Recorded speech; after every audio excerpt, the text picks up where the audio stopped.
One of my favorite restaurants in LA is actually just down the street. Hugo's. I like it. Sarah likes it. Ari likes it. And when we have guests from out of town, we always tend to bring them there. Why? Because Hugo's has something for everyone. Vegan? Got you covered. Vegetarian? I guess you're good with the vegan, so you're good.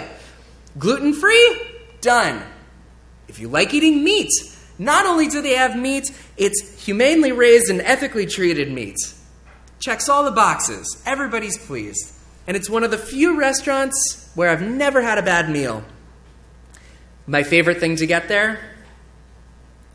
A bacon cheeseburger. A bacon cheeseburger, a tender, juicy patty topped with melted, gooey cheddar cheese with crispity, crunchity bacon and pickles, all on a soft, rustic bun served with a side of freshly made chips. It is delicious. And to be honest, part of the joy of eating this burger is knowing that it feels like I'm doing something a little bit wrong. But really, I'm actually not choosing anything outside of my kosher comfort zone and my kosher observance. You see, the bacon, it's turkey bacon. And the patty, it's a turkey patty. So it's probably not the bacon cheeseburger that you were expecting me to describe. But let's unpack the notion of a bacon cheeseburger and why it's so shocking. Why? Of course, it's not kosher. So let's set aside for a second that the burger, humanely and ethically raised as it may be, was not kosher meat, not hechshered meat. And let's set aside for a second that it was not cooked in a kosher kitchen. There are two things that I mentioned about that make the sandwich not kosher. For one, the bacon. Pork products are explicitly prohibited in Deuteronomy. That's an easy one. Our people have had a long history of not eating pork. Indeed, when archaeologists look for Israelite civilization, they often look for the absence of pork DNA in fossilized stool samples for Israelites. But in a more recent context, a friend of mine likes to say, shellfish isn't kosher. Pork is anti-Semitic. But let's look at the second part of the sandwich that would at first appear to make a bacon cheeseburger treif, not kosher. It mixes meat and dairy. The source of this prohibition comes from 3 different places in the Torah, in Deuteronomy and twice in Exodus. And in all 3 places we read, Lo tivashel gedi b'chalev imo. Do not boil a kid, a baby goat, in its mother's milk. Lo tivashel gedi b'chalev imo.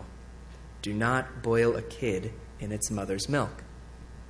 In this week's Torah portion, Ki Tisa, we read this phrase following the establishment of Passover, Sukkot, Shavuot, and presenting first fruits. Not surprisingly, the rabbis had a lot to say about this verse.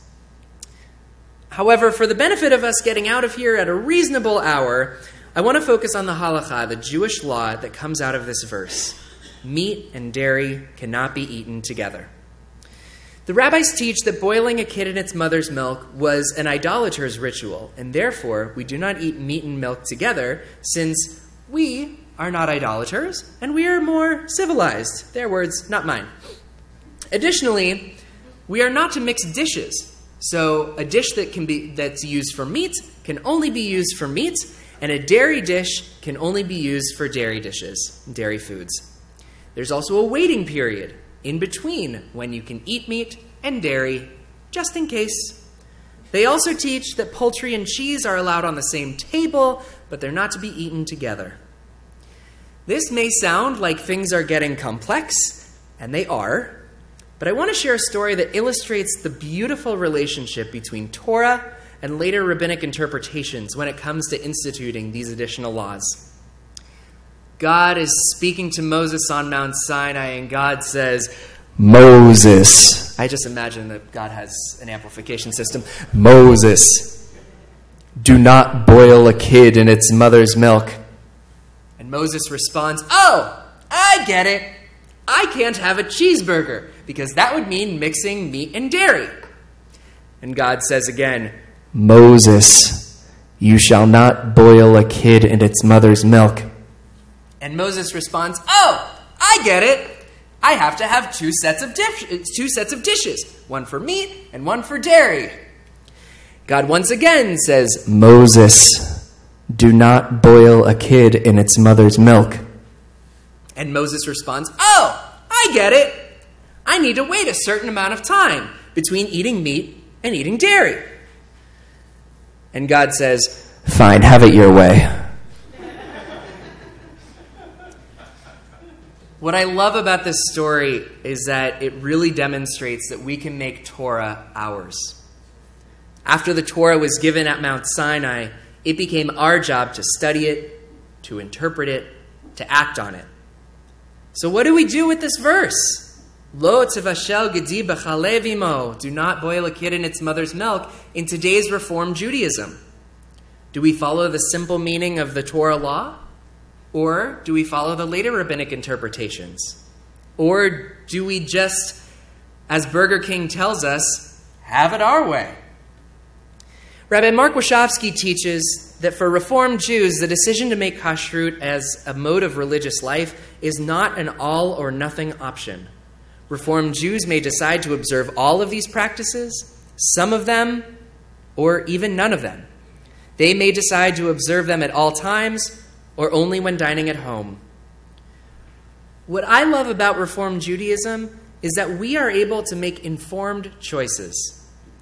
When we learn our Torah, its history, and its contexts, and then we choose. Each of us decides the role kashrut plays in our lives. For some of us, keeping kosher provides a powerful spiritual connection to the Jewish people and its history. For others, kashrut is an outdated and irrelevant system. For me, keeping kosher is a spiritual practice that gives me an intention when I eat. At the same time, I also recognize the gray area within those rules, which is why I do not eat pork or shellfish, but I will mix poultry and cheese without guilt. As student Rabbi Shefrin taught us last week, the rabbis teach Elu ve'elo divrei Elohim chayim. These ideas and these ideas are the words of the living God. In this Jewish place, both the black, the whites, and the gray of kashrut are okay. All three have merit. All three are holy. And all three are equally powerful and meaningful. Our task is to think about the decisions we make. We should not accept nor reject something at face value. We think, we analyze, we examine, and then we choose. We make principled, informed choices. Each decision we make will have complexities, but the decisions we make about food are just one example of how we can live out our values and not just talk about them in theory. I want to share one more story that illustrates what this might mean for us as Reform Jews. During student Rabbi Shefrin and my year in Israel, two of our classmates went on vacation to Tel Aviv during Passover. They went to a restaurant and ordered an appetizer, a shrimp cocktail. When the waiter came back with their dish, he asked, "I'm sorry, did you want dinner rolls or matzah?" The shrimp was not a problem. The bread on Passover. But that was a choice made with intention and thought. That was not a choice made just because it was easier. That was an informed choice. Indeed, when I think about Hugo's, it strikes me as a brilliant parallel to how we live as Reformed Jews. At Hugo's, whatever your dietary practice, be it vegan, vegetarian, pescatarian, omnivore, Atkins, South Beach, whatever it is, you can find something on the menu that's going to satisfy your hunger. At Kol Ami, whatever your Jewish practice, be it Jew-ish a regular prayer, kosher, not, whatever it is, you can find something in this community that satisfies and deepens your soul. This Shabbat, may we be mindful about all of our choices. May we recognize when the choices we make can be intentional and add spiritual depth to our lives. And may we all meet up at Hugo's for a lovely meal. Shabbat Shalom.